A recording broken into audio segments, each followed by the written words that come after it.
Onde eu estou juntando a parte de mangás, que são coisas recentes, até os primórdios.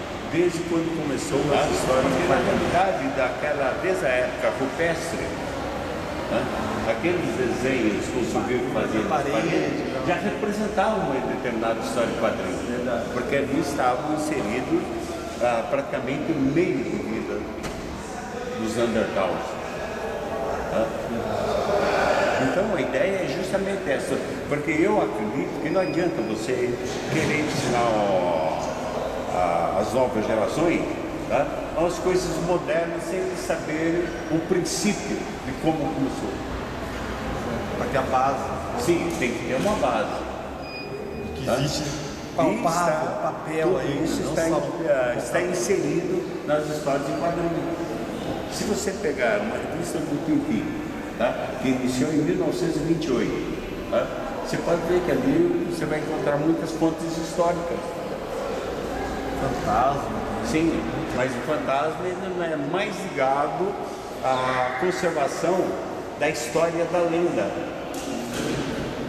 Apesar de ter todo aquele aparato de ser o protetor da selva. Então, já vimos ele foi o primeiro herói verde, né? Já tinha uma preocupação com Sim, a natureza, né? Coisa que tão em dia hoje. Ele é fantasma de quanto? 1930. Fantasma foi quase na mesma época do Superman, de 1938, exato, da década de 30. Quer dizer, na frente do seu tempo, né? Sim, exatamente. Coisa tão em moda hoje, os quadrinhos já falavam. E teve muitos personagens que praticamente se perderam no tempo. Por exemplo, se você analisar sobre Cavaleiro Negro, você não vê mais, Águia Negra, Flecha Ligeira, Escudo e Bob. São todos de comics, né? São todos americanos. Porque na realidade surgiu tudo em 1896 nos Estados Unidos. Só com eles. Exatamente. É a mesma coisa, se você analisar. Heróis brasileiros, que são Gideone. Exatamente, Gideone e tal. A mesma coisa. As histórias do Carlos Pirano, Vigilante Rodoviário. Você não acha mais. E quantos artistas mais que eram que fizeram sucesso no cinema? Nós temos muitos brasileiros trabalhando com desenho, mas praticamente não existem brasileiros trabalhando com roteiros nas comics. Você sabe o motivo? Olha, pelo que eu tive contato com alguns desenhistas que fazem trabalhos para a Marvel, para a DC americana, para a Disney europeia, eles já recebem um roteiro. Exato, eles não desenvolvem. Então, na realidade, eles estão desenvolvendo uma história, os desenhos, que são inseridos no roteiro que eles recebem. E hoje, sabem que o brasileiro é muito criativo para escrever também. Sim. Nós poderíamos ter. Mas só que nós não temos espaço. Tanto é que eu disse em uma determinada região que aqui no Brasil os desenhistas brasileiros não estão tendo espaço. Salvo exceções de algumas editoras que abrem espaço. Mas a maioria deles eles estão prestando serviço para o exterior. E nós temos pessoas de gabarito aqui.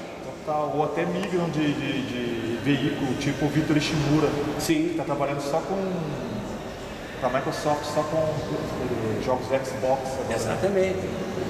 Então por que não dar chance para que nós temos aqui em terras brasileiras? Temos talento aqui. Sim. Pulula. Exatamente. Nós temos que, através de espaço reduzido, e pela determinação de determinados grupos de pessoas solitárias, é a mesma coisa que acontece com os fanzines. Quantos fanzines tem por aqui? E nós temos milhares e milhares de fanzines, mas todos eles estão com uma duração curta.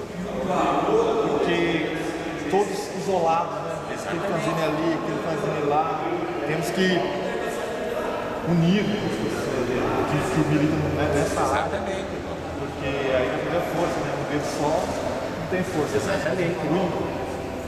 Então a ideia justamente desses meus eventos que eu venho desenvolvendo é de agregar. Fantástico. Quer seja o pessoal da imprensa, quer seja o pessoal de fanzines, quer seja o pessoal literatos, porque tudo isso está tudo envolvido. Então está interligado. Está tudo interligado. Porque os quadrinhos estão intimamente ligados à literatura e ao cinema. Cinema, Hollywood não vive sem quadrinhos. Exatamente. Então, se você atualmente está passando o filme Lanterna Verde, tá? Antes saiu Capitão América, Semana que vem Thor. Semana que vem Conan. Exatamente. Então, tudo isso são personagens de quadrinhos que saíram dos quadrinhos e foram levados para as telas. E algumas crianças nem sabem que eles são do quadrinho. Sim. Já vi criança chegando em banca, vendo uma revista do Homem de Ferro, falando, tem gibi do Homem de Ferro. Eu pensava que era personagem de cinema. Sim. Tudo origem. É a mesma coisa de Conan. Conan são de literatura. Antes foi até no livro, né, de Robert P. Howard. Exato. A mesma coisa saiu Tarzan. Também saiu da literatura. Edgar Rice Burroughs. Um que é famoso, Harry Potter, também saiu. Harry Potter, J.K. Rowling. Exatamente. Mesmo assim, Alan Moore. Alan Moore também Alan fez Moore a parte dele. Exatamente. Ligado muito em literatura também. O Alan Moore mesmo disse que como um literato. Sim, sem dúvida. E tantos outros exemplos que poderíamos citar, mas Também é bom divulgar bastante isso para matar de vez o resto que tem de preconceito contra quadrinhos. sim. Cinema não tem preconceito nem literatura, quadrinhos tem preconceito. Mas isso daí, quadrinho saiu devido ao livro A Sedução do Adolescente, do Dr. Frederico Bertin. Estados Unidos. Isso, exatamente. Isso daqui, na década de 50, houve uma repercussão muito grande. Que aqui no Brasil foi conhecido como a Lei Fahrenheit 451. Grande livro, né? Os livros eram Exatamente, queimados. onde que os livros, as revistas eram tudo queimado. Então, tanto é que a primeira exposição internacional de quadrinho foi executada na década de 50 aqui no Brasil. A primeira exposição internacional. Internacional.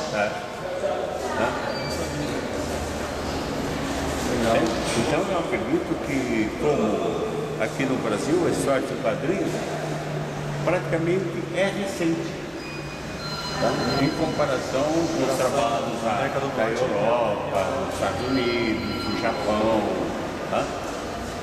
Então, por que não usar o conhecimento, os reflexos que tiveram naquela época?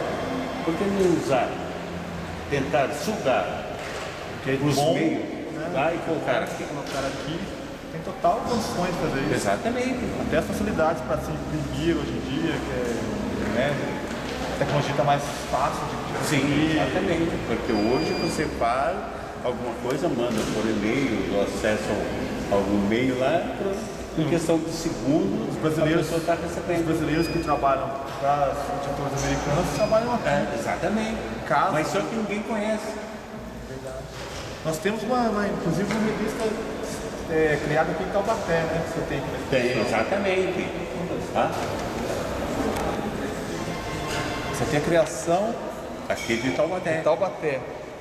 Arte e roteiro. Arte e o roteiro. Todo de Taubaté. Quer dizer, prova que com incentivo, Que alguém está acreditando ainda na evolução dos quadrinhos. basta né? acreditar que sempre vai andar para frente, né? Não tem como. Sim. Porque isso faz parte do nosso cotidiano. Essa é a ideia principal que a gente fornece através dessas exposições. Estaremos lá, aqui no Centro Cultural em Taubaté, 5 a 14 de outubro. O senhor Jorge Rata está descobrindo tudo entre mim. Agradece. Muito obrigado. Mais uma vez, Obrigado pela presença. Já é habituê. Nossa, né? Sim, sem dúvida. Aquela... A ideia é colocar sempre você sobre isso daí também, viu? Porque eu estaria desenvolvendo não só o meu trabalho, mas também divulgando o trabalho de vocês. Isso é importante. Conectando ideias, conectando quadrinhos.